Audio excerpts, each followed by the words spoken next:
오늘은 나는 살아있는 자라 합니다. 계시록 1장 13절에서 20절까지인데 볼펜 하나 잡으시고요. 성경 18절 말씀 같이 읽습니다. 나는 살아있는 자라. 전에 죽었으나 보라 내가 영원 몽토록 살아있노라. 아멘. 또한 내가 지옥과 사함의 열쇠들을 가지고 있노라. 나는 살아있는 자라. 나는 살아있는 자라. 항상 기도하십시다. 위대하시고 거룩한 주 하나님 감사합니다. 하나님께서 은혜의 복을 위해서 저희가 하나님의 말씀을 또 이 시간 강론할 때 주님께서 통해 주시고 크고 깊은 또 넓은 그런 하나님의 사랑을 또 그 긍휼을 또 권능을 저희 속에 허락해 주실 간구합니다. 전능하신 주 하나님께서 은혜의 인을 더해 주십시오. 거룩한 주 하나님 저희는 아무것도 아닙니다. 다음 주께서 말씀해 주시고 계시해 주시고 깨닫게 해 주시는 것만 저희가 받을 수 있사오니 하나님께서 저희를 일깨워 주시고 또 주의 지혜로 저희를 충만케 해주시기를 간구하오며 주의 말씀을 통해서 얻는 이 은혜가 또 차고 넘쳐서 이것들이 다른 사람들에게도 전해지게 해주시옵소서. 감사드리며 주의 승기도합니다. 아멘. 예수님 자신을 일컬어 나는 살아있는 자라 이렇게 말씀하셨습니다. 요한계시록에서 예수님은 영원무궁토록 살아계시는 분으로 자주 언급됩니다. 주님께서 스스로 나는 살아있는 자라, 나는 살아있는 자라, 또 영원무궁토록 살아계시는 분이다 이렇게 말씀합니다. 예수 그리스도는 이 세상 여타 종교 지도자들이나 성인들이라 불리는 사람들 또는 영웅들처럼 죽어서 이미 살이 썩고 더 이상 존재하지 않는 분이 아닙니다. 오늘날 많이들 예수님께서 지금 살아계시다는 것은 고사하고 전에 계셨던 것조차도 의심을 합니다. 예수님 그 실존인물 맞아요? 이렇게 지금 살아계신 건 이건 못 믿는 건 당연한 소리고 역사적 인물은 맞느냐? 실존 인물은 맞느냐? 여기까지도 지금 의심을 하는 실정이란 말이죠. 주님은 마지막 때에 사는 사람들이 예수님께서 과연 역사적 인물이고 실존 인물인지 아니면 신화적 존재인지 이런 것조차도 모르고 또는 의심하는 그런 이 세대죠. 이런 세대에 대비해서 계시록에서 지금 전에도 계셨고 이런 표현이 반복됩니다. 예수님은 전에도 계셨고 그렇죠? 지금도 계십니다. 봉자나 석가나 소크라테스나 성모 마리아나 모하멧 같은 사람들은 전에는 있었지만 지금은 없습니다. 모하멧 전에 있었다면 있었다고. 지금은 죽고 없습니다. 그들은 죽었고 더 이상 존재하지 않습니다. 주 예수 그리스도와 다른 모든 사람들과의 차이가 이겁니다. 기독교와 다른 모든 종교의 차이도 이겁니다. 예수님께서 전에 계셨던 분이신 것은 알지만 지금 살아계시는 분인지는 알지 못하고 믿지 못한 이들은 구원받지 못한 사람입니다. 지금도 계시고 주님께서 친히 나는 살아있는 자니라 이렇게 말씀합니다.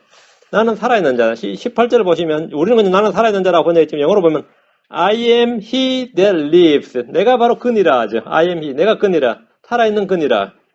전에 죽었던 바로 그 사람인데 지금 살아있는 그니라. 같은 he. 그렇죠? 나는 살아있느니라. 나는 살아있는 자니라. 로마서 14장 11절 히브리 7장 8절 두 구절 봅니다. 로마 14장 히브리 7장 주님께서 살아계시다는 사실, 나는 살아있는 끈이라. 이 말씀은 굉장히 중요하고 성경 전체의 핵심입니다. 주님 지금 안 살아계시면 성경은 아무 소용없습니다. 성경 전체가 아무 의미가 없어요. 로마 14장 11절 기록된 바 내가 살아있음을 두고 맹세하노니 모든 무릎이 내게 굴복하고 모든 혀가 하나님께 자백하리라. 주가 말하노라 하였느니라. 사람들이 만약 내가 살아있음을 두고 맹세하노니 이렇게 맹세를 하면 어때요? 이 사람 죽을 때까지만 기다리면 되죠. 그 유효기간 있잖아요. 내가 살아있음을 두고 맹세하노니 하면. 근데 하나님께서 내가 살아있음을 두고 맹세하노니 하면 이건 끝난 거예요. 주님은 영원히 살아계시기 때문에. 가장 강력한 맹세죠. 내가 살아있음을 두고 맹세하노니 해버리면 하나님께서 맹세하실 수 있는 가장 큰 맹세가 이겁니다. 내가 살아있음을 두고 맹세하노니 이래버리면 옳죠? 사람들은 걸 수 있는 게 뭐죠? 내가 살아있음을 두고 맹세하노니. 아니 내가 이 자리에 있는 한, 그런 말 하죠. 내가 이 자리에 있는 한, 아니면 내가 살아있는 한, 이런 말을 해요. 사람이 내가 살아있는 한 해봐야 사실 그게 얼마나 될지는 아무도 몰라요. 그렇게 말하고 내일 죽을지도 모르는 거고. 주님께서 내가 살아있음을 두고 맹세하노니 이래버리면 이거는 할 말 없는. 정말 이거는 이거보다 큰 맹세가 없단 말이죠. 죽은 사람은 말이 없습니다. 그러나 주님은 살아계시기에 자기의 살아계심을 두고 맹세합니다. 히브리 7장 8절 또 여기서는 죽은 사람들이 11절 받아라 맞죠? 제4장 때 11절 받았으니까요. 저기서는 살아있다고 증언을 얻은 이가 받느니라. 저기서는 살아있다고 증언 얻으니 예수님이죠. 예수 그리스도는 살아있다는 증언을 얻으신 분입니다. 누구에서? 사도들이 증언했고 천사들이 증언했고 성령께서 증언했고 주님께서 친히 요한을 통해 자신이 살아계심을 보여주시고 기록하셨습니다. 이게 증언입니다. 성경의 증언, 성경의 증거가 있습니다. 나는 살아있는 자니라. 많이들이 예수님을 죽은 자로 알고 있습니다. 예수님께서 고난을 받으시고 십자가에서 죽으셨는데 그렇게 죽은 것만 알고 있는 애들은 여전히 범법과 죄들 가운데서 죽어 있는 것입니다. 예수 그리스도가 십자가에 못 박혀 죽은 것은 알지만 지금 살아있는 줄을 전혀 모르는 이들은 구원받지 못합니다. 예수님은 성경대로 우리를 위해 죽으셨다가 성경대로 사흘 만에 다시 살아나셨고 다시는 죽지 아니하시고 영원히 살아계십니다. 로마서 6장 10절, 데살로니가서 4장 14절. 로마서 6장 10절, 데살로니가서 4장 14절. 로마 6장 10절. 그분께서는 죽는 것을 통해 친히 죄에 대해서 한번 죽으셨으나 맞아요. 그분께서는 죽으셨다요. 살아계심을 통해 친히 하나님께 대하여 살아계시나니 죽으셨다. 살아계시나니 죽으심을 통해 죽는 것을 통해 살아계심을 통해 대조죠. 죽으셨으나 살아계시나니 죄에 대해서는 죽으셨고 하나님께 대해서는 살아계신다 이거죠. 예수님께서 친히 죄에 대해서 한번 죽으셨고 우리를 위해 죽으셨습니다. 이것은 역사적 사실이고 성경적 사실입니다. 대부분의 유대인들이나 이교도들은 여기까지만 알고 있습니다. 죽으셨다까지는 알아요. 성경은 그분께서는 죽으셨으나 지금은 살아계신다 이거예요. 십자가의 죽음은 누구나 믿을 수 있지만 또 알 수 있지만 그분의 부활은 누구나 믿는 것이 아닙니다. 누구나 알 수 있는 것이 아닙니다. 복음의 핵심은 그분의 부활을 믿고 지금도 그분께서 살아계심을 믿는 것입니다. 이게 복음입니다. 이 복음을 듣고 우리는 믿음으로 구원을 받았습니다. 데살로니가 4장 14절. 데살로니가 4장 14절. 우리가 예수님께서 죽으셨다가 다시 일어나셨음을 믿을진데 우리가 믿는 게 두 가지네요. 예수님께서 죽으셨다가 다시 일어나셨음을 믿을진데 그와 같이 예수님 안에서 잠든 자들도 죽은 자들도 하나님께서 그분과 함께 데려오시리라. 하나님께서 그분과 함께 데려오신다 그랬죠? 그러니까 이게 환난전 휴거죠. 환난전의 휴거에 함께 데려올 거 아닙니까? 환난 통과하면은 함께 못 데려오시죠. 그분과 함께 데려오시리라. 이 구절에는 기독교 신앙의 핵심인 그리스도의 죽으심과 부활, 성도들의 부활과 재림이라는 핵심 진리들이 다 들어있습니다. 로마서 14장 9절, 베드로전서 3장 18절, 로마서 14장 9절, 베드로전서 3장 18절. 자, 성경 찾는 속도가 이제 착착 빨라져야 됩니다. 제가 말이 좀 빠르다 그러는데요. 시간 없을 때 빨리 들을 땐 굉장히 좋다 그러더라고요. 자자작 자기 마음도 급한데 설교 한참 천천히 듣고 있으려면 막 답답한데 툭툭툭 나가니까. 로마 14장 9절. 이 목적을 위해 그리스도께서 죽으시고 일어나서 다시 살아나셨으니 그분께서 죽은 자와 산 자의 주가 되려 하심이니라. 죽으시고 일어나서 다시 살아나셨으니 십자가와 부활이죠. 항상 이 두 가지 묶여서 다닙니다. 주님께서 죽으시고 다시 살아나신 목적이 있습니다. 뭐죠? 예수 그리스도께서 죽으셨다. 그리고 다시 살아나셨어요. 뭐죠? 죽은 자와 산 자의 주가 되려 하심이니라. 이로써 주 예수 그리스도는 잠든 자들 첫 열매가 되셨고 죽은 자들 가운데서 태어나신 첫 사람이 되셨습니다. 베드로전서 3장 18절. 베드로전서 3장 18절. 네. 지금 인용하는 구절에만 전부 다 이제 서클을 하든지 밑줄만 쳐놓으면 나중에 성경 전체가 엄청나게 관련 구절들이 쳐진다는 걸 알 수 있어요. 베드로전서 3장 18절. 그리스도께서도 죄들로 인하여 한번 고난을 받아서 의로운 자로서 불의한 자를 대신하셨으니 이것은 그분께서 육체 안에서 죽임을 당하셨으되 중요합니다. 그분께서 육체 안에서 죽임을 당하셨으되 육체로 오신 분이죠. 육체 안에서 죽임을 당하셨습니다. 성령으로 말미암아 살아나셔서 우리를 하나님께로 데려가려 하심이니라. 육체 안에서 죽임을 당하시고 성령을 통해서는 다시 살아나셨다. 주님께서 죽으시고 부활하신 또 한 가지 목적, 우리를 하나님께로 데려가시는 겁니다. 주님의 죽으심과 부활이 없이는 아무도 하나님께로 나아갈 수 없습니다. 여러분 지금 주 예수 그리스도께서 죽으셨다가 다시 살아나셨고 지금도 살아계시다는 사실을 믿습니까? 이게 복음입니다. 사도 요한은 예수님의 죽으심과 부활과 성천을 자기 눈으로 직접 다 목격했습니다. 그런 그에게 주님께서 나는 살아있는 자니라 이렇게 말씀하십니다. 나는 살아있는 자니라. 예수님께서는 다시 죽지 않으십니다. 예수로서는 영원하시고 불멸이십니다. 불멸, 죽지 아니하심, immortal, 불멸이십니다.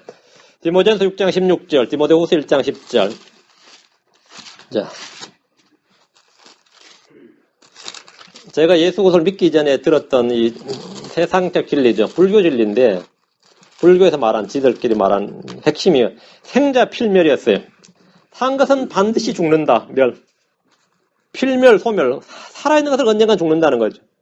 근데 성경을 딱 보니까 불멸이 나오는 거죠.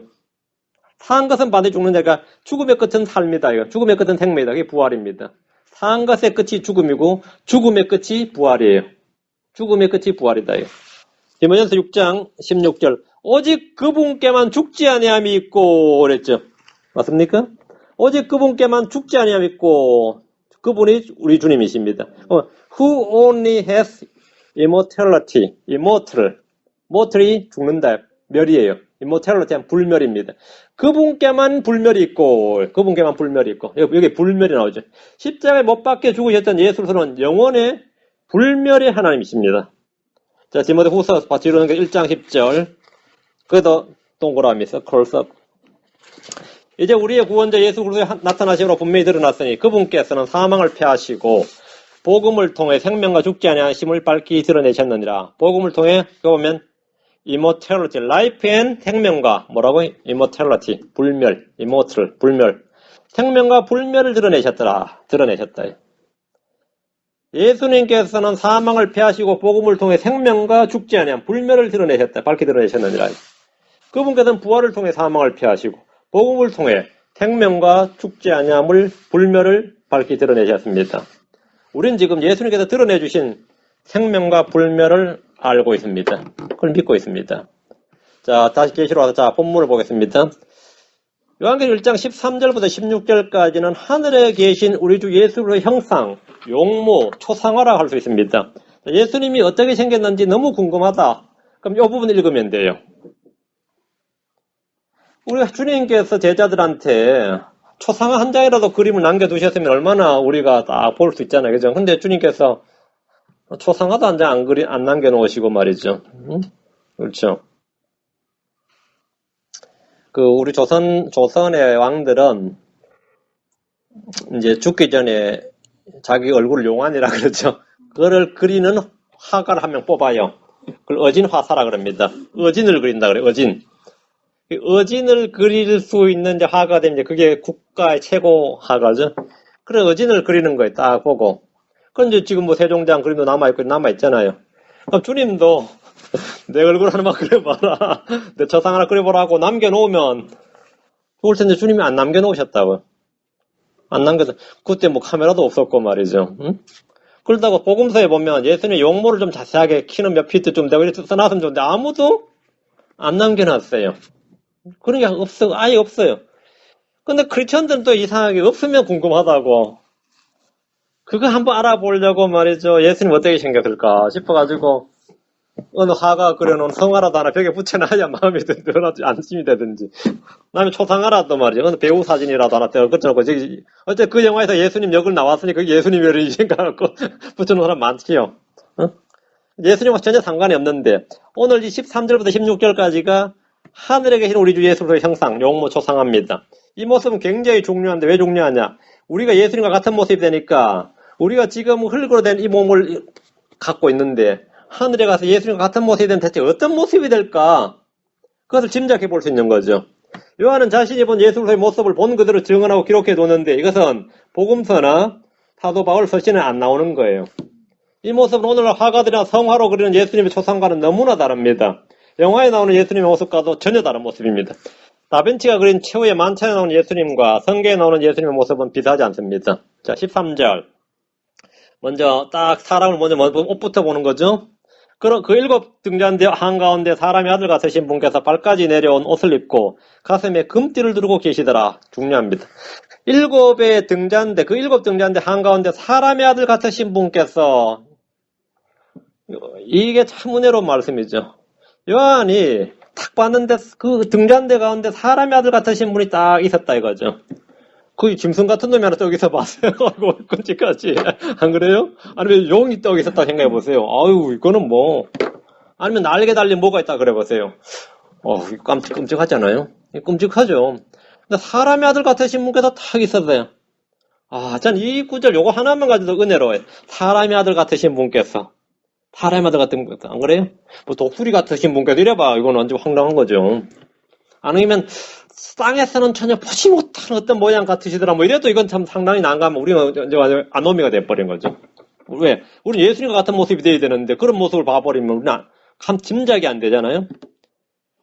요한이 자신에게 말씀하신 분을 보기 위해서 딱 돌아섰는데 보인 것은 7 금등잔대였어요. 맞죠? 근데 7 금등잔대였는데 성막에 있는 등잔대처럼 한 개의 등잔대 7개의 가지가 있는 것이 아니라 등잔대 자체가 7개라고 했습니다. 7 금등잔대, 7 등잔대, 7교회입니다. 20절에 보면. 자, 등잔대가 구약의 대언자들도 아니고 제사장들도 아니고 왕들도 아니고 유대인들의 지파도 아니고 성지에서 일하는 어떤 사람들도 아니고 예루살렘이나 이스라엘 어떤 도시도 아니고 등잔대 하나는 예루살렘이고 하나는 무슨 이거는 뭐 베델이고 이거는 뭐 이렇게 하면 좋지요. 아니 산이면 여기는 감남산이고 이거는 뭐 헬몬산이고 이거는 무슨 산이고 변화산이고 이래도 뭐 어디 이해가 되는데 등잔대는 뭐라고요? 7교회라고. 유대인들은 아주 중요한 것 이야기할 때 보면 모세오경이 제일 중요하고 다음 대언서들이 있고 랍비들이 편찬한 뭐가 있고 이런 게 따발로 종교 경제 있거든. 바빌로니아 탈무드가 있고 이런 게 있는데 이게 등잔대 하나 둘 하면서 자기 되게 좋아하겠죠. 그렇게 했어요. 이 등잔대다. 그 자기들이 귀하게 따받들던 종교 경전도 아니고 그 등잔대가 뭔데 하니까 소아시아 이방인 신자들로 구성된 지역교회들이라는 사실이에요. 이것은 오늘날 유대인들에게는 충격적인 소식일 겁니다. 우리하고 아무 상관이 없는데 이걸. 성전도 아니고 성막도 아니고 자기들 산 이름도 아니고 지역 이름도 아니고 대언자들 이름도 아니고 제사장들도 아니었다 이거죠. 아브라함, 이삭, 야곱, 요셉, 다윗 누구에서 7명 뽑아서 좋다고 하겠는데 자기들과는 아무 상관이 없는 소아시아의 7교회란 말이죠. 이 등잔대가 유대인과 아무런 관련이 없고 아시아에 있는 지역교회들이라는 사실을 한번 들어도 이건 참 인정하고 싶지 않을 겁니다. 그 7 등잔대 한가운데 사람의 아들 같으신 분께서 발까지 내려온 옷을 입고 가슴에 금띠를 들고 계셨습니다. 요한은 7 등잔대 한가운데 사람의 아들 같으신 분을 보았습니다. 그분은 전에 죽으셨다가 지금은 살아계신 예수 그리스도십니다. 사도 요한은 십자가에서 죽으셨던 예수님의 영을 본 것이 아니라 부활하셔서 승천하신 예수님의 몸, 실제, 실물을 봤습니다. 실물을 봤어요. 하늘에 계신 예수님의 모습은 사람의 아들 같은 모습이셨지 그룹이나 스랍 같은 모습이 아니었습니다. 연기나 안개 같은 그런 영이 아니었습니다. 하늘에 계신 주 예수님은 아무런 모습이나 형체가 없는 영이 아니라 사람의 아들 같으신 분이고 옷을 입고 계시다. 이거. 옷을 입고 계신 형체가 있단 말이죠. 한국 사람들, 이 에이시언들에게 이 하나님의 개념, 신의 개념은 신이 무슨 하나님 무슨 뭐 이런 형체가 있나 생각을 해요. 있다고. 왜 없어요? 있지. 응? 같은 모습이라고. 그러다 엄청나게 자이언트가 돼가지고 그러죠. 그런 모습도 아니고 하늘에 계신 주 예수님은 아무런 모습이나 형체가 없는 영이 아니라 사람의 아들, 사람 같으신 분입니다. 요한은 십자가에서 죽으셨던 예수님은 지금 요한이 증언하기를 십자가에서 죽으셨던 예수님은 환생한 것이 아니라 부활한 것이다 말이죠. 환생이 아니면 이건 부활하신 분이에요. 사도 요한이 본 예수 그리스도의 모습은 초림 때 육신을 입었던 그 예수님과 너무나 달랐습니다. 그래서 같으신 한 것은 뭐예요? 분명히 초림 때 그 예수님과 같은데 이거예요. 사람의 아들 같으신 분인데 너무 다르죠. 그래서 같으신 분 이런 거예요. 사람의 아들 같으신 분, 응? 같으신 분. 그럼 우리 같은 이 살이 아니었기 때문에 사람이라고 해서는 안 되죠. 그 사람의 아들 같으신 분 이렇게 지금 그 등잔대 가운데는 사람의 아들 같으신 분이 계시는데 이렇게 말한 겁니다. 같으신 분이 계신데. 그래서 정확하게 맞는 거죠. 거기 사람이 계셨는데 그럼 그 누군데 이래 돼 버리니까 그 말이 안 되고 그 사람이 아주 같으신 분이 계시는데 근데 예수님께서 입으셨던 이 옷이 이제 발까지 이제 거들이 쫙 내려왔는데 이것은 대언자들이나 대제사자 입던 복장은 아닙니다. 주님은 왕으로 계시기 때문입니다. 예수님의 복장은 대언자나 제사장이 아닌 전형적인 왕의 모습입니다. 자, 그럼 다시 13절 보세요. 등잔대라 그러는데 등잔대. 이 시대에 등장한 등불은 크리스천들입니다. 이 현 시대에는 맞죠? 우리 몸은 등불입니다. 침례 요한은 타오르며 빛나는 등불이었다 이렇게 주님 말씀하셨고 우리는 너희는 너희 등불을 활 타오르게 하라고 주님 말씀하셨어요. 우리 몸이 등불이다 이거죠. 우리 안에 영이 있고 그것을 타오르게 해야 됩니다. 그래. 육신을 입고 오신 예수 그리스도는 생명의 빛, 세상에 비추셨습니다. 우리는 몸을 빛을 비추는 등불입니다. 마태복음 5장 14, 15절. 이 구절은 많은 분들이 좀 오해 아닌 오해를 좀 하시는 경향이 있어요. 자, 한번 같이 봅시다. 볼펜 잘 잡으시고요. 마태복음 5장 14, 16절, 14, 15절부터 봅니다.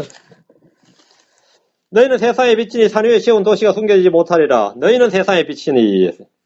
또 사람들이 등잔불을 켜서 통 밑에 두지 않냐고 등잔대 위에 두나니 그리하여 그것이 집안의 모든 사람들에게 빛을 비추느니라. 빛을 주느니라. 주님은 제자들의 너희는 세상의 빛이요 빛을 비추는 등잔불이라고 하셨습니다. 등잔불은 누구나 볼 수 있게 등잔대 위에 둡니다. 크리스천들은 세상에 주목하는 등잔불이라는 사실을 기억하십시오. 교회는 이 세상의 등잔불입니다. 등잔불이에요. 그 누구나 볼 수 있습니다. 16절. 이와 같이 너희 빛을 사람들 앞에 비추어 그들이 너희의 선한 행위를 보고 하늘에 계신 너희 아버지께 영광을 돌리게 하라. 이래 됐네요. 이와 너희 빛을 사람들 앞에 비추어. 그렇죠? 그들이 너희의 선한 행위를 보고 하늘의 영광을 누가 돌리죠? 누가 돌려요? 우리가 선한 행위의 빛을 누군가에게 비춰주면 사람들이 우리를 딱 보고 나서 저 사람 선한 행위를 하네 하고 나서는 그 사람이 하나님께 영광을 돌리게 하라. 이렇게 지금 이해가 되죠. 문제. 그건 전혀 그 말이 아니고 여기 옆에 킹잼 성경 잘 보세요. 너희 빛을 사람들 비치게 하라. 그리하면 그들이 너희의 선한 행위를 보리라. 그리고 glorify your Father which is in heaven. 하늘에 계신 너희 아버지께 영광을 돌리라. 사람들이 너희 선한 행위를 보면 너희는 빛을 비춰주고 사람들이 너희 행위를 본단 말이에요. 그럼 너희가 너희 하나님께 영광을 돌리라 이 말입니다. 이해됩니까? 잘 보세요. 누가 영광을 돌린다고요? 빛을 비추고 사람들에게 보여준 이들이 하나님 아버지께 영광을 돌린 겁니다. 이걸 정확히 하면 하늘에 계신 너희 아버지, 너희는 하늘에 계신 너희 아버지께 영광을 돌리라 이 말입니다. 명령문이에요. 우리는 빛의 자녀고 낮의 자녀로서 세상에 볼 수 있도록 빛을 비춰주고 사람들이 우리의 선한 행실을 봤어요. 그러게 될 때 우리는 그걸로 인해서 뭐라고요?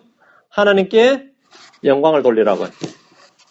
저로 하여금 세상에 이렇게 선한 빛을 비출 수 있도록 해주심을 감사합니다 하고 우리가 하나님께 영광을 돌리는 거지. 세상 사람들이 우리를 보고 하나님께 영광을 돌리는 게 아닙니다. 그 사람 하나님 영광을 안 돌려. 그 사람 좋은 사람이네 이렇게 영광을 돌리지. 근데 이제 이 우리말 성경 하나같이 어떻게 됐는지 전부 다 이게 이 번역에 보면 우리를 보고 그 사람들이 하나님께 영광을 돌리게 하라는 식으로 이렇게 그 말이 안 되죠. 돌리게 하라가 아니라 너희가 돌리라. glorify. 너희가 하나님 너희 아버지께 영광을 돌리라 이 말입니다. 우리가 등잔대다면. 우리는 하나님께 세상의 빛을 비춰주고 세상으로 보여주고 세상 걸 보고 그렇게 되면 우리는 뭐 하라고요? 영광을 하나님께 돌린다는 겁니다. 다시 계시로 갑니다. 14절. 그분의 머리와 머리털은 양털같이고 눈같이며 그분의 두 눈은 불꽃 같고 자 예수님은 이제 용모 신상이 나옵니다. 그분의 머리와 머리털은 양털같이다. 그 눈같이며 요한은 자신이 본 것을 기록하고 있습니다. 지금 핵심은 7 금등잔대가 아니고 그 가운데 계신 예수 그리스도입니다.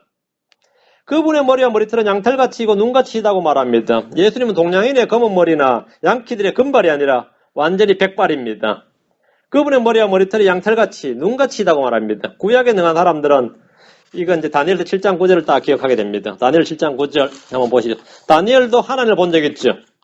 예수를 본 적 있잖아요. 다니엘서 7장 9절.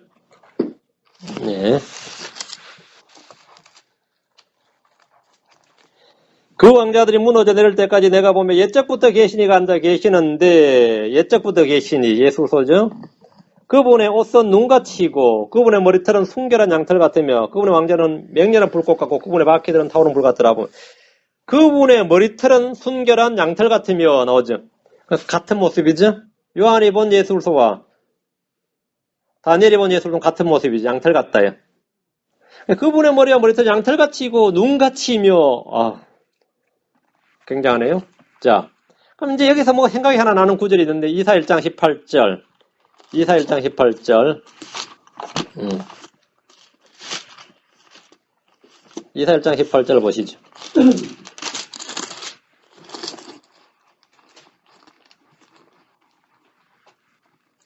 주가 말하노라. 이제 오라. 우리가 함께 변론하자. 너희 죄들이 주홍 같을지라도 눈같이 희게 될 것이요 진홍같이 붉을지라도 양털같이 희게 되리라. 여러분, 눈같이 양털같이 나오죠. 죄가 주홍 같을지라도 진홍같이 붉을지라도 눈같이 양털같이 희게 된다고 했습니다. 자, 주님께서 우리의 죄를 자신의 피로 씻으시면 우리의 죄는 다 씻겨지고 우리 자신이 주님 자신의 머리와 머리털처럼 되게 해주실 것을 말씀해 주신 겁니다. 완전한 깨끗함과 순수함과 정결함입니다. 주님께서 왜 눈같이 양털같이 한다면 이것이 자신의 머리의 모양과 같이 엄청난 이야기죠.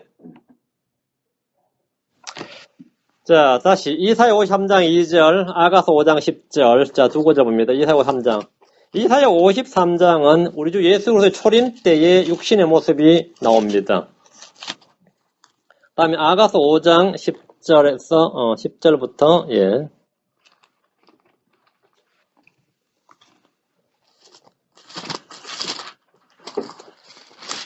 이사야 53장 2절.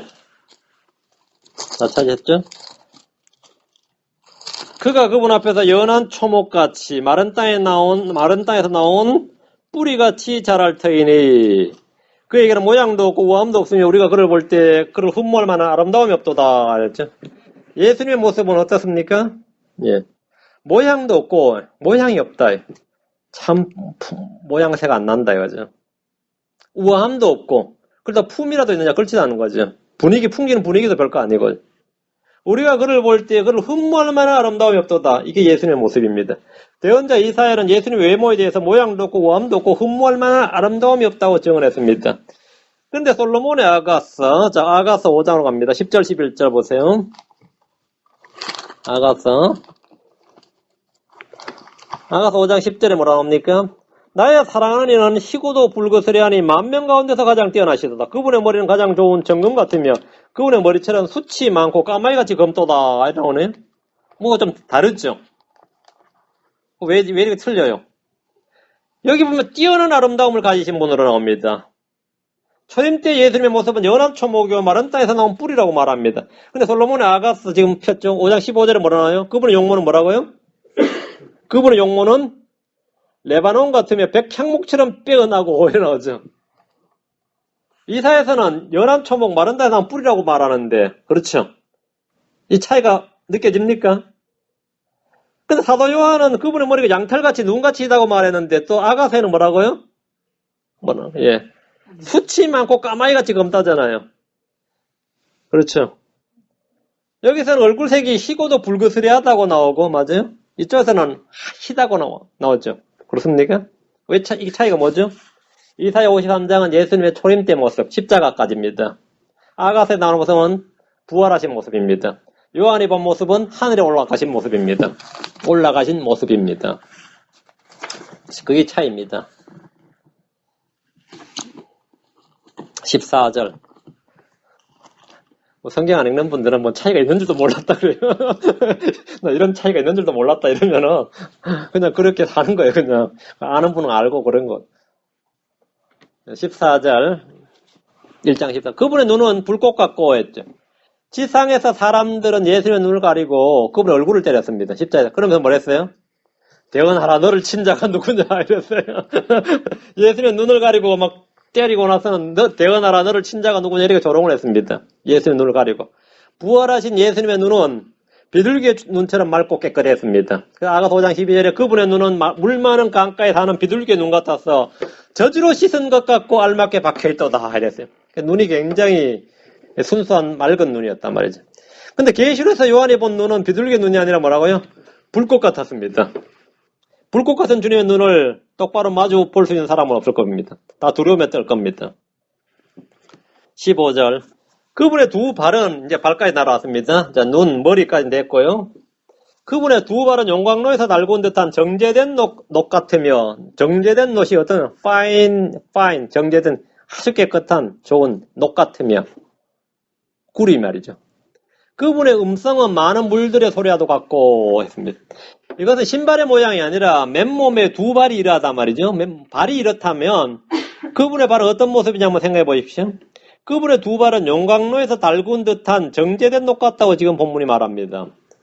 자, 다니엘서 10장 5절 6절로 갑니다. 자, 다니엘도 전에 예수를 본 적이 있으니까, 자, 한번 같이 증언을, 두 사람의 증언이라 그랬으니까요. 같이 봅시다. 다니엘 10장 5절 6절. 그때 내가 눈을 들어 바라보니 보라 어떤 사람이 아마포 옷을 입었고 그의 허리는 우바스에 정금으로 띠가 둘렸더라. 주님도 아까 가슴에 정금으로 똑같죠?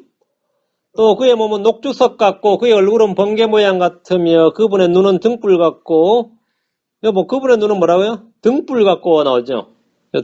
여기는 불꽃 같고 그랬죠? 그의 팔과 발의 색깔은 연마한 녹 같고 연마한 녹.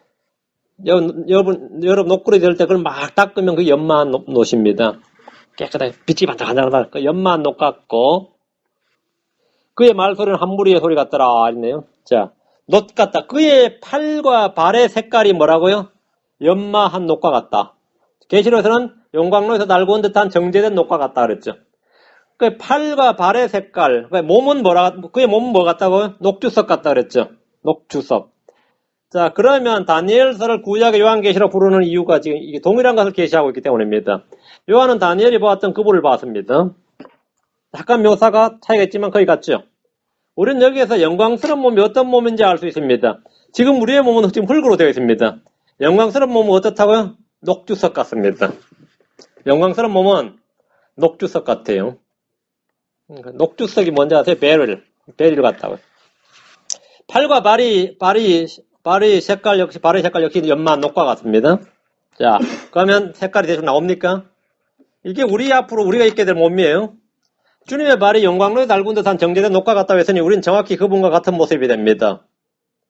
저 하늘에서 우리의 몸이 녹주석 같고 팔과 발의 색깔이 연마한 녹과 같고 정제된 녹과 같다는 사실은 성경 읽고 믿는 이들만 알 수 있는 진리입니다. 내 발은 스테인레스 같은데 이러면 그건 아니야. 내 발은 쇠 같은데 이것도 아닙니다. 이건 아니에요. 내 발은 크리스탈 같다, 다이아몬드 같다. 그것도 아닙니다. 성경에서 말하는 그 몸 아닙니다. 그건 아니에요. 예. 그 몸은 이렇게 돼 있다고 이렇게 돼 있대요. 저 하늘에서 우리의 몸이 어떻다는 거죠.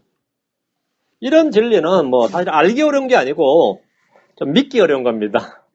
좀 믿기가 좀 어렵죠. 여러분 지금 읽고 있는 이 성경 공부라는 말이죠. 이 계시록인 책은 어떨 때 어렵게 느껴지는데 그게 어렵게 느껴지는 게 알기 어려워서 어려운 게 아니라 성경이 말한 그대로 믿기가 어렵기 때문에 생기는 현상입니다. 그대로 믿으려니까 이게 자꾸 머리에 지우가 나는 거예요. 그대로 믿기가 어렵기 때문에 말한 대로 믿기가 어렵기 때문에 자꾸 성경은 알기 어려운 책이라고 말해요. 근데 그건 거짓말이고 알기 어려운 책이 아니고 믿기 어려운 책이에요. 우리가 저 하늘에 갔을 때 우리 몸이 녹주석 같아 그러면 여러분 다 이런 소리 들 거예요 당장. 그럼 들어보지도 못한 소리를 하냐. 우리의 발이 연마한 녹과 같다. 정제된 녹과 같다. 주님이 그런 모습이다 그래 보세요. 그러니까 성경이 어디 나오냐고 막 거품 문다고. 그래서 딱 보여주면 뭐라 그래요. 그건 그렇게 해석하면 안 된다 그런다고. 그럼 어떻게 해석하면 좋겠냐 그러면 아무 말도 못하죠 물론. 예. 생각을 해본 적이 없기 때문에 말도 못하고 할 수도 없는 거죠. 그러니까 있는 그대로 믿으면 이단 소리 듣고 있는 그대로 안 믿어야 되는 거예요. 스스로 생각해서 자기 나름대로 하늘에 가면 우리가 어떤 모습이 될까? 전설의 고에 나오는 신선처럼들 같아? 아니면 뭐 같아?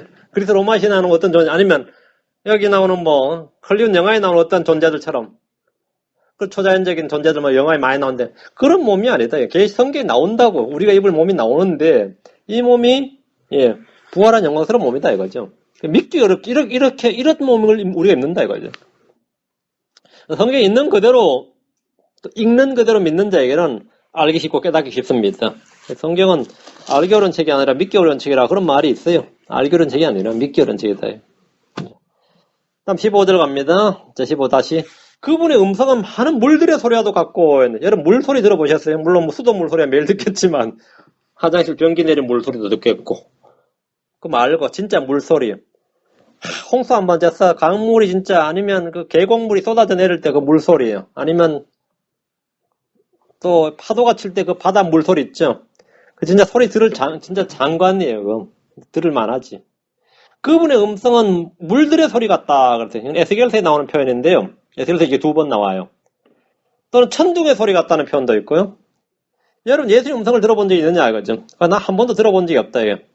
근데 예수님 음성이 어떨 것 같냐 그러면 한없이 부드럽고 감미롭고 여성스럽고 황홀한 음색을 지닌 그런 음성인 줄 생각했다면 좀 놀랄 겁니다.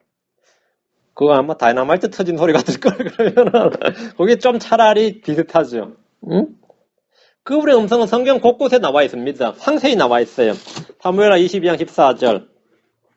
근데 많이들이 예수님 음성의 나름대로 상상을 해가지고 아주 감미롭고 부드러운 줄 알고, 요즘 남자 목사님들이 설교할 때 여자 목소리 내는 사람이 있어요. 네, 그런 거 들어보셨어요? 우리는 그 거세대 목소리라 그러는데 그런 목소리 낸다고 아주 웃긴다고. 자기 목소리를 못 내는 거예요. 응? 근데 그렇게 예수님께서 그렇게 부드럽게 말씀하신 줄 알아요. 성도 여러분, 이러셨을 걸로 생각하나 봐. 근데 여러분, 의에 줄인 자들은 복이 있어요. 뭐 주님께 이렇게 말씀하셨을 것 같아요. 어때요? 의에 줄이고 목마른 자들은 복이 있나니 이렇게 상상을 하는 듯해. 그러니까 그런 목소리 내겠죠? 아주 웃기는 것 같아요. 전혀 그런 목소리가 아닙니다. 주님의 목소리가 성경에 나온다고요. 사무엘하 22장 14절. 예. 주께서 하늘에서부터 천둥 소리를 내시고 지극히 높으신 이께서 자신의 음성을 내시며, 하늘에서 무슨 소리를 낸다고요? 천둥 소리를 내시고 지극히 높으신 이께서 자신의 음성을 내신다. 이 음성이 어떤 음성이냐? 욥기 37장 4절 5절. 욥기 37장 4절 5절. 여러분 이미 주의 음성을 귀에 익숙하게 많이 들으신 분도 있을 겁니다. 욥기 37장 4절 5절. 번개가 있은 뒤에 한 음성이 우렁차게 울리나니, 우렁차게 울린다. 한 음성이. 그분께서 자신의 빼어난 음성으로 천둥 소리를 내시는 것이라. 그분께서 자신의 빼어난 음성으로 무슨 소리? 천둥 소리를 내신다. 이게 주님의 음성이에요. 그분의 음성이 들릴 때 그분께서 그것들을 멈추게 하지 아니하시리라. 하나님께서는 자신의 음성으로 놀랍게 천둥 소리를 내시며 또 우리가 이해할 수 없는 큰 일들을 행하시나니 놀랍게 천둥 소리를 내신다. 그 소리가 주님의 음성입니다. 주님의 음색이 아주 독특하죠. 예. 주님의 음성은 그 우렁차게 울리며 내는 그 천둥 소리입니다. 요즘 뭐 도시 생활하는 분들은 천둥 소리를 들은 적이 거의 없을 겁니다. 근데 이상하게 도시가 형성되면 거기에 천둥이 별로 소리가 안 나요. 이상하게. 시골이나 중부나, 맞죠? 이런 데는 번개도 천둥도 자주요. 자꾸 소리도 자주 나는데, 여기도 예전엔 자주 났을 텐데, 이게 도시화가 돼버리면 이상하게 그게 줄어들어. 거의 안 나요. 1년에 여러분 천둥 소리 듣기가 한두 번 듣기 어려울 겁니다. 저처럼 시골에서 자란 사람들은 수시로 들어서 막 다다다다 놀라가지고 어떨 때 전쟁 난 대포 소리인 줄 알고 그럴 때도 있고요. 천둥 소리가 별별 소리 다 있어요. 번개와 더불어 하늘에서 울리는 천둥 소리는 정말 들을 만합니다. 근데 진짜 세게 날 때는 사람 다 겁먹어요. 공포에 질려요. 제가 제 자신도 경험을 했는데. 응? 지금 욥기 펴놨나요? 욥기 40장 9절, 욥기 40장 9절, 예. 방금 읽었던 거잖아요? 네. 40장 9절. 그 다음에, 10편으로 29편 3절. 욥기 40편 9절, 10편 29편 3절. 내가 하나님같이 팔을 가지고 있느냐, 혹은 내가 그와 같이 음성으로 천둥 소리를 낼 수 있느냐. 주님 음성으로 천둥 소리를 낸다, 이거죠. 주님 음성으로 천둥 소리를 낸다. 10편 29편 3절. 주의 음성이 물들 위에 있도다. 영광의 하나님께서 천둥 소리를 내시나니 주께서 많은 물들 위에 계시는도다. 하나님은 뭐라고요? 천둥 소리를 내신다. 그래서 주의 음성이 물들 위에 있도다 그랬죠. 이 물들은 이제 셋째 하늘 아래에 있는 물입니다. 셋째 하늘 아래에 있는 물들인데 많은 물들이죠. 많은 물들. 많은 물들 위에 계신 하나님께서 천둥 소리를 내신단 말이에요. 주의 음성은 다시 계시로 와서는 1장 10절에서 뭐라 나팔 소리 같은 소리를 들었다 그랬거든요. 지금 요한은 나팔 소리 같았다 그랬어요. 나팔 소리. 계시록에서 요한이 들은 주의 음성은 나팔 소리 같은 큰 음성이었어요. 7 등잔대 가운데서 말씀하시는 음성은 무슨 음성이요? 많은 물들의 소리 같았습니다. 자, 이제 여러분은 성경을 통해서 하늘에 계신 주의 음성이 어떤 것인지 좀 알게 되었습니다. 흔히 천상의 목소리니, 천사의 목소리니, 신의 목소리와 칭송받는 가수들의 목소리는 성경에서 말한 주의 음성이나 천사들의 음성과는 조금도 닮지 않았습니다. 차라리 일동차려하며 고함 지르는 그 병사의 목소리가 참 하나님의 목소리에 비슷하구나 하지. 여러분이 바리톤이나 소프라노나 테너나 이런 가수들이 노래 잘한다고 사람들이 신의 음성이다 천사의 소리 하는데, 천사의 소리는 나팔 소리 같고 천둥 소리 같고 물 소리 같고 하늘의 군대 소리 같고 이런 목소리입니다. 그런 음성이죠. 여러분이 하나님의 음성이 어떤 음성인지 이제 알 수 있습니다. 자, 계시록 2장 16절. 그분의 오른손에 7별이 있으며 그분의 입에서는 양날 달린 날카로운 검이 나오고 그분의 용모는 해가 세차게 빛나는 것 같더라. 요한이 본 주 예수 그리스도의 모습은 그가 갈릴리에서부터 따랐던 그분의 그런 모습이 아니라, 그분의 모습이 아니라 하늘에 계신 영광을 받으신 주 예수님의 모습입니다. 그분의 오른손에 7별이 있습니다. 이 별이 무엇인지 아는 건 어렵지 않습니다. 20절에 나오죠. 7별은 7교회의 천사들이요 하고 말씀해 주십니다. 성경이 이렇게 스스로 말씀을 풀어주고 의미를 정의해 줍니다. 그래서 우리는 원어사전이나 학자들의 주장을 들어보지 않아도 주의 말씀을 알고 믿는데 아무런 어려움이 없습니다. 주님의 오른손에 7별은 7교회의 천사들인데 7별이 있습니다. 그분의 입에서는 양날 달린 날카로운 검이 나옵니다. 이 검은 성령의 검으로 불리는 하나님의 말씀입니다. 에베소 6장 17절에 보면 성령의 검 곧 하나님의 말씀을 취하라 그랬죠. 하나님의 말씀입니다. 주의 말씀은 양날 달린 어떤 검보다도 더 예리하다고 그랬습니다. 살아있고 권능이 있는 하나님의 말씀. 그 양날 달린 검이라 했죠. 주의 입에서 나오는 것은 주의 영, 주의 호흡인데, 이것이 주님의 징계의 수단이고 심판의 수단입니다. 말씀이 칼이라 그랬단 말이죠. 칼은 뭐 하는 거죠? 전쟁의 도구죠. 예. 그리고 심판의 도구가 되고. 이사야 11장 4절. 데살로니가후서 2장 8절. 이사야 11장 4절. 예.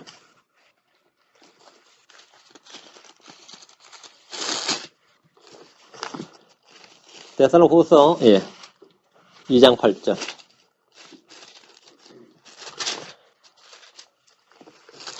오직 가난한 자들을 위해 의로 재판하고 땅의 온유한 자를 위해 공평으로 꾸짖으시며 자기 입의 막대기로 땅을 치고 자기 입술의 숨으로 사악한 자를 죽이며. 자, 자기 입의 막대기, 자기 입술의 숨 이렇게 나오네. 주의 입에서 나오는 검이 이겁니다. 입의 막대기, 입술의 숨. 자, 이걸로 뭐 하신다고? 입의 막대기, 입술의 숨은 주님께서 땅을 치고 사악한 자들을 죽이는 강력한 무기입니다. 그렇게 나오죠. 자, 데살로니가후서 2장 8절. 그 뒤에 저 사악한 자가 드러나리니 주께서 자신의 입의 영으로 그를 소멸시키시고 친히 오실 때에 광채로 그를 멸하시리라. 자신의 입의 영으로 그를 소멸시킨다 했습니다. 자신 입의 영으로. 주의 입에서 나오는 뭐가 나온 거죠? 영이 나오죠. 내 말은 영이요 생명이니라 그랬죠.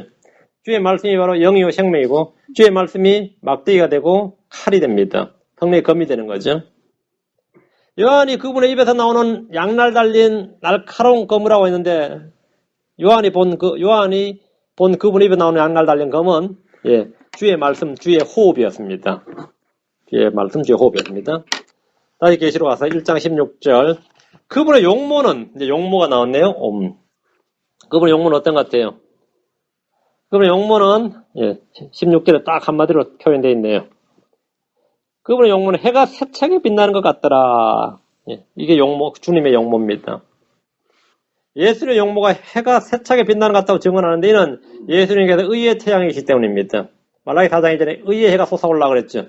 예수님은 의의 해입니다. 의의 해. 예수 그리스도는 참빛이시기에 새 예루살렘에 해와 달이 필요 없습니다.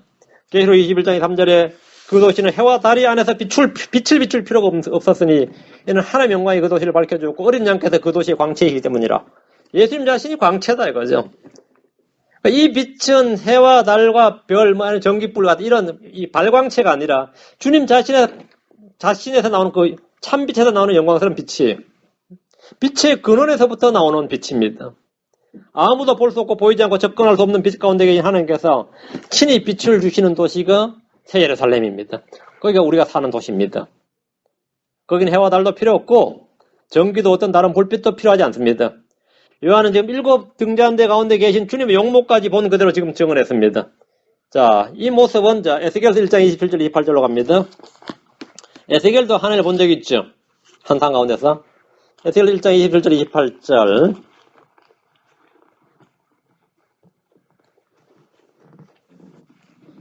자, 26절부터 봅니다. 그들의 머리들 위에 있던 궁창 위에 사파이어 돌 같은 모양의 왕자의 모습이 있었고, 왕자의 모습이 이렇게 생겼네요. 그 왕자의 모습 위에는 위로 그것 위에 사람의 모양을 닮은 모습이 있더라. 사람의 모양을 닮은 모습이 있더라. 에스겔이 때 이분이 누군지 정확히 몰랐죠. 예수 그리스도입니다. 또 내가 보니 그분의 허리 모양으로부터 위는 마치 속에서 사방으로 불타는 불의 모양과도 같았고 호박색과도 같았으며, 내가 보니 그분의 허리 모양으로부터 아래는 마치 불의 모양 같았고 그분의 사방에 광채를 가지고 있더라. 사방으로 퍼지는 그 광채의 모양, 비 오는 날 구름 속에 있는 무지개 모양 같았더라. 이것은 주의 영광의 모습을 가진 모양이더라. 내가 그것을 볼 때 얼굴을 대고 엎드려 말씀하시는 분의 음성을 들으니라. 그냥 엎드려진 거죠. 불타는 불의 모양, 마치 속에서 비치는 그런 불타는 빛의 모양, 광채를 가지고 있다 했어요. 그 주님의 용모가 지금 여기서부터 이제 옷을 입어서 그렇고요. 이 용모를 받는데 완전히 막 광채가, 해가 세차게 빛나는 것 같더라. 여름에 아마 눈 바로 뜨고 해를 보기 어려울 겁니다. 낮에. 어려울 겁니다. 본다 해도 몇 초 못 볼 겁니다. 보면 눈에 상당히 안 좋아요. 그래서 직사광선을 피하시오 그러잖아요. 예수님 얼굴을 마주 볼 수가 없는 겁니다. 그래서 쓰러지는 거죠. 에스겔은 주님의 모습을 볼 때 마치 속에서 사방으로 불타는 불의 모양과도 같았다. 사방에 광채를 가지고 있다고 말합니다. 사도 요한은 그분의 용모가 해가 세차게 빛나는 것 같다고 했는데 이 둘이 보인 반응이 동일합니다. 에스겔은 그것을 볼 때 얼굴을 대고 엎드렸죠. 그 얼굴을 대고 엎드려서 말씀하신 분의 음성을 들었어요. 요한은 어떻습니까? 17절. 요한은 어떤 반응을 보이냐 보세요. 요한은 제대로 봤으니까 좀 살아남기 어렵겠죠. 이런 모습 제대로 봐버리면 몸에 상당히 안 좋아요. 건강에.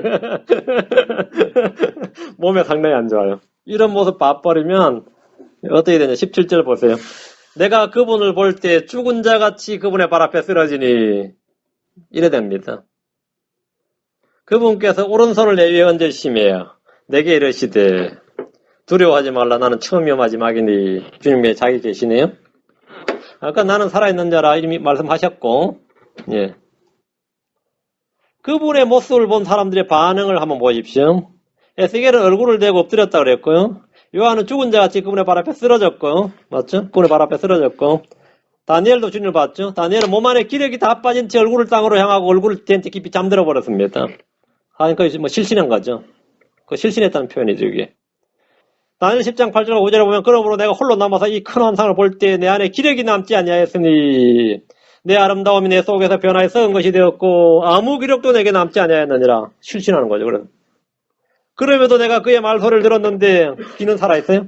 그의 말소리를 들을 때 내가 얼굴을 땅으로 향하고 얼굴을 댄 채 깊이 잠들었느니라.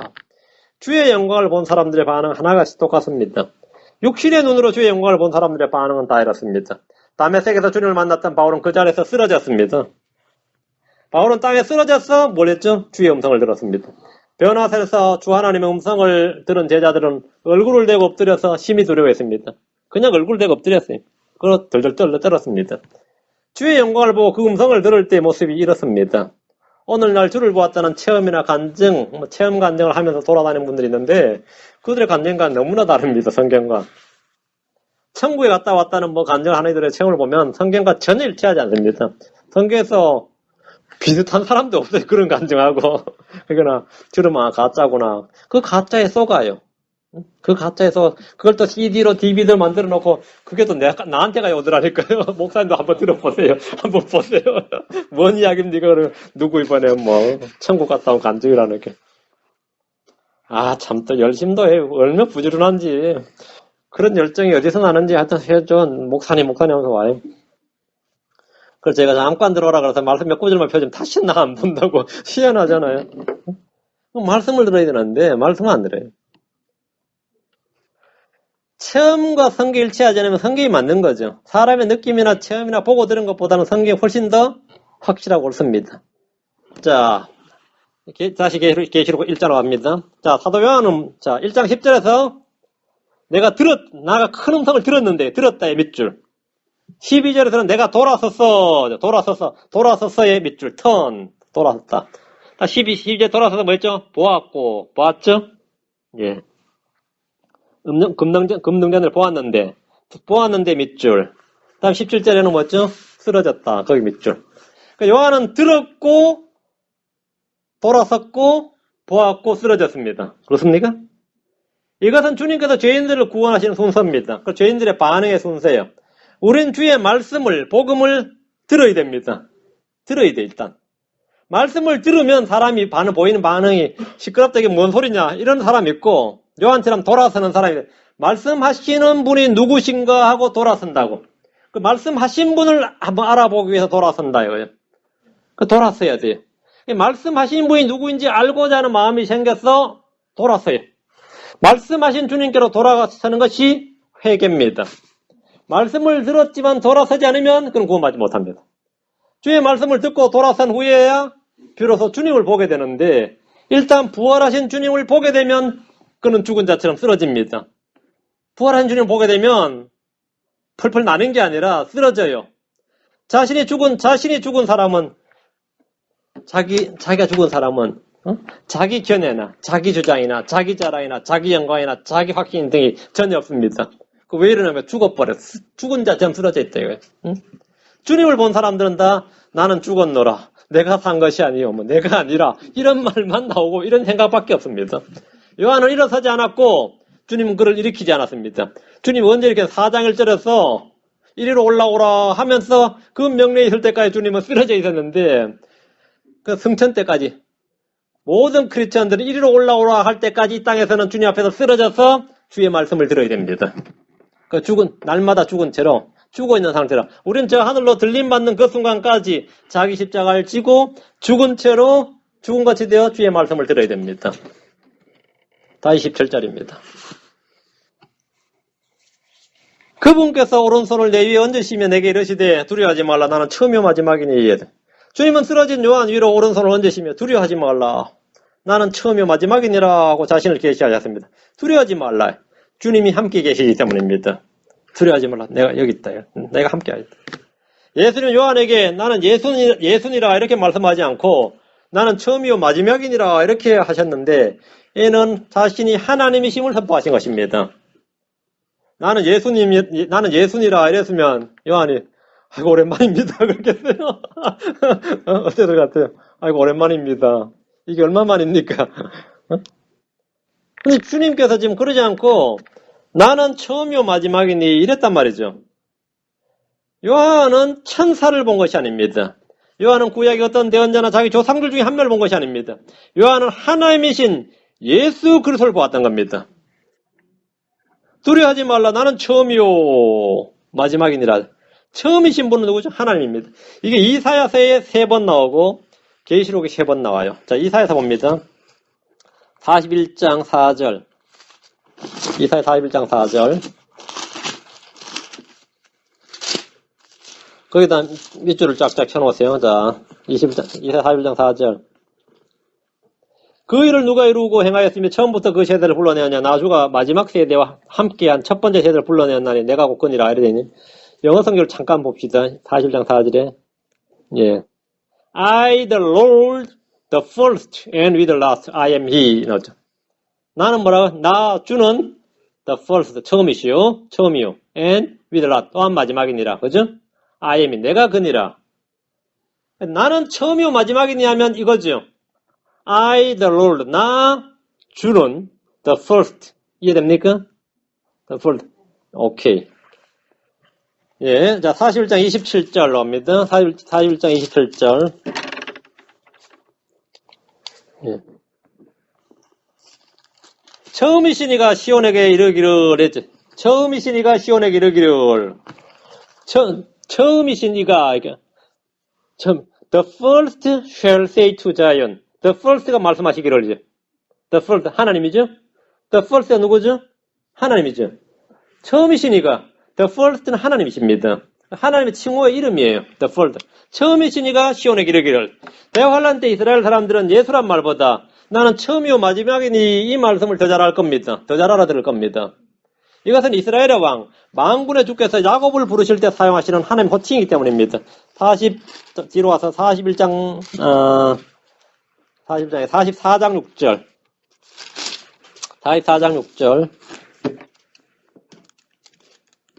44장 6절.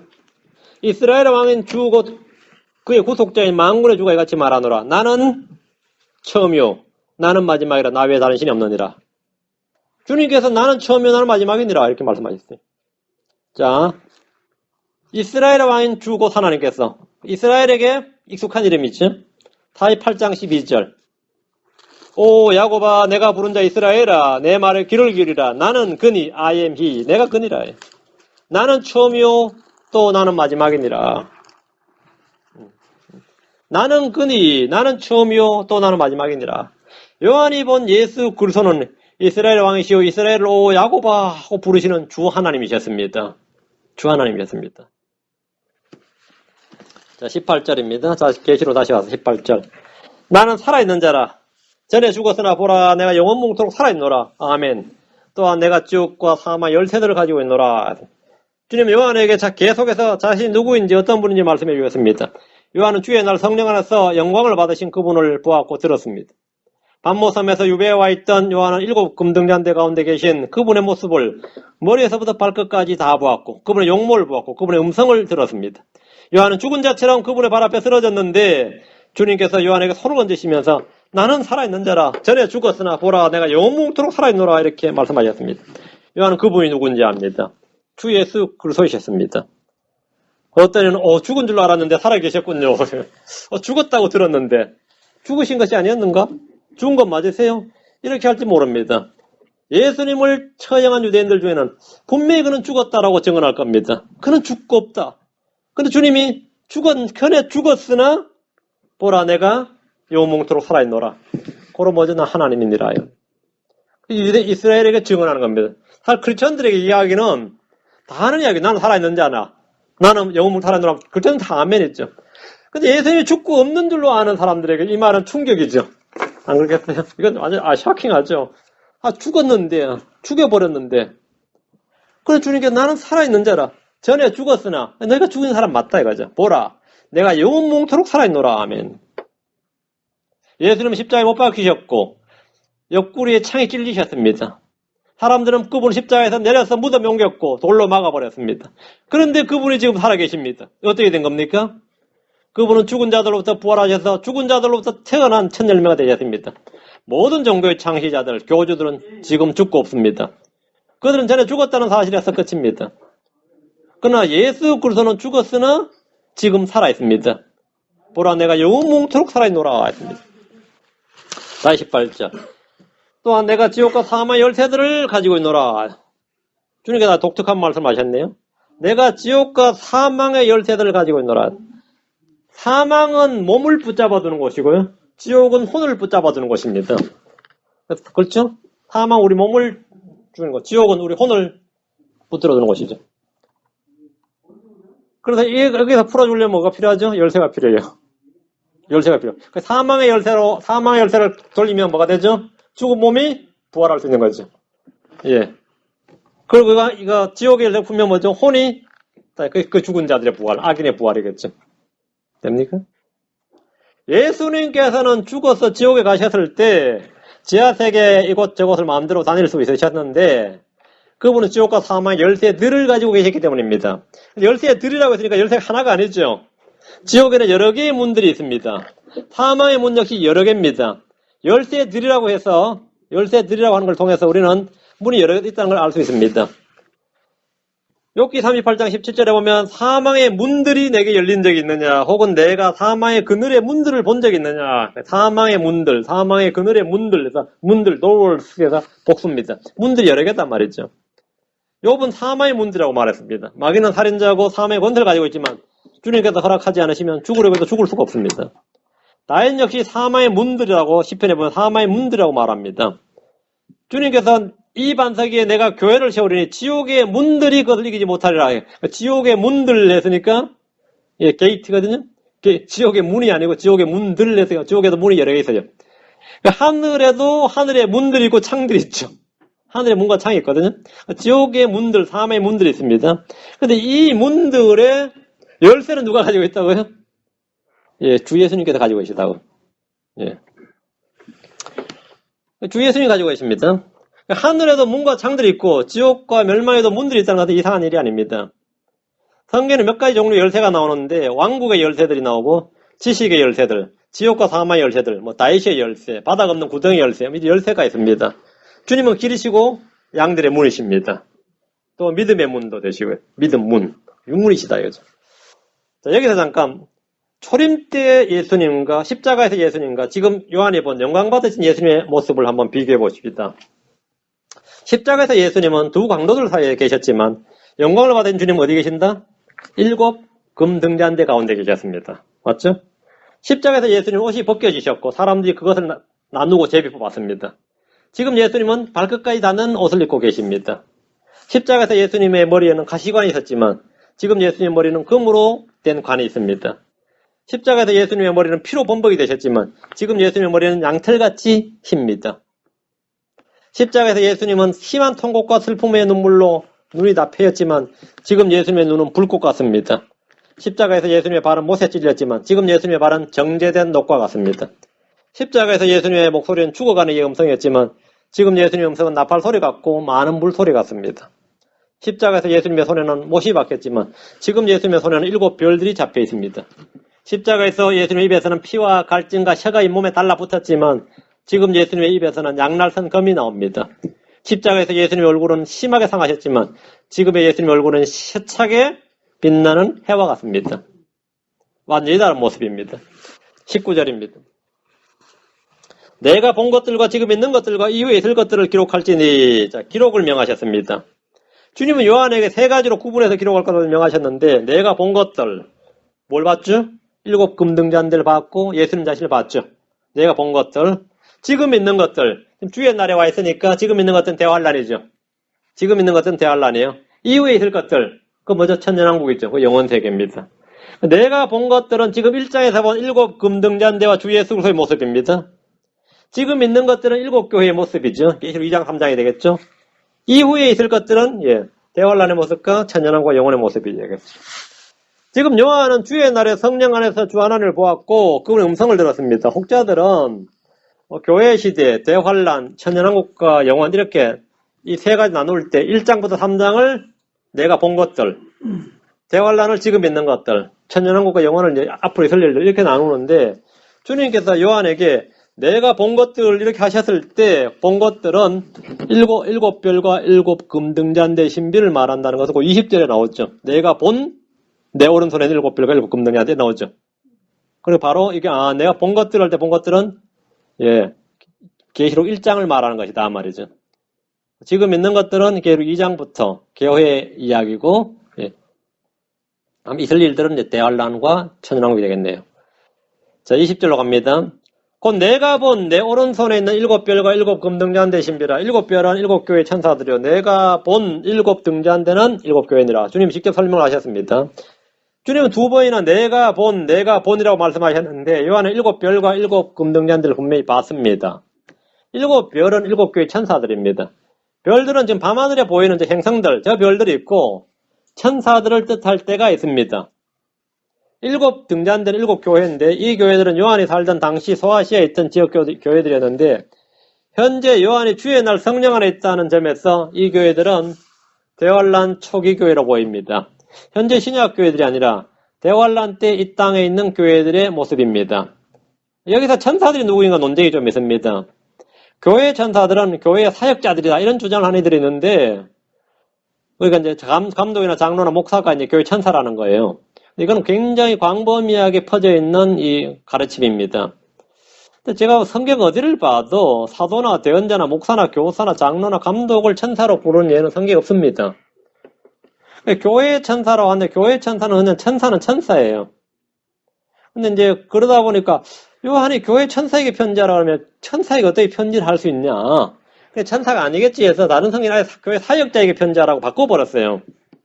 천사란 단어를 그냥 빼버리고 사역자로 바꿨는데 킹제임 성경은 천사로 나오는데 단어는 천사로 두되 의미는 사역자로 읽는 분들이 굉장히 많습니다. 이건 다음 시간에 좀 다룰 텐데 천사는 어떤 민족을 대표할 수 있습니다. 이스라엘의 통치자면 미가엘이죠. 페르시아의 통치자, 그리스의 통치자, 이 천사가 있어요. 민족을 대표할 때가 있고 천사는 어떤 개인을 대표할 수도 있습니다. 구원받은 자들을 이제 섬기는 영으로 보냈을 수도 있고, 어린아이들의 천사들이 하늘에서 아버지 배 없는 아이들의 천사들 있죠. 그러면 그게 뭐냐면 천사들은 어피어로 나타남이에요. 나타남이죠.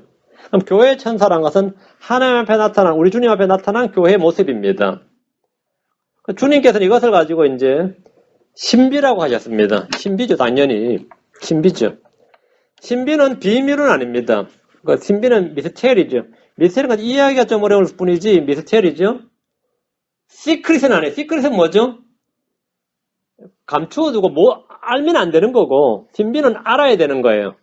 근데 크리스천들은 하나님의 신비들을 맡은 청지기들입니다. 근데 이것은 비밀입니다. 그러면 하지만 알면 다쳐야 되겠죠?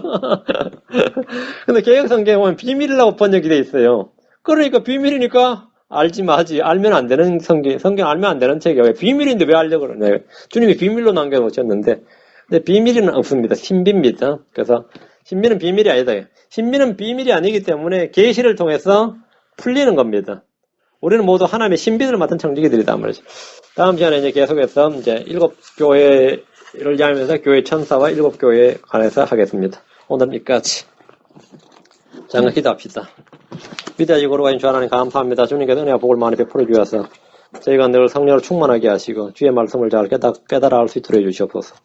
아버지 하나님께서 점점 저희를 이 믿음에서 자라나게 해주셔서 오늘보다는 내일이, 어제보다는 오늘이 점점 나아지는, 점점 성숙하고 성장하고 나아지는 그런 성도를 되도록 해주시고, 우리가 지금 요한계시를 공부하고 있는데 이 말씀을 믿고 읽는 그대로 이해할 수 있도록 깨달음의 영을 많이 부어주시옵소서. 지혜와 명철의 영이 필요합니다.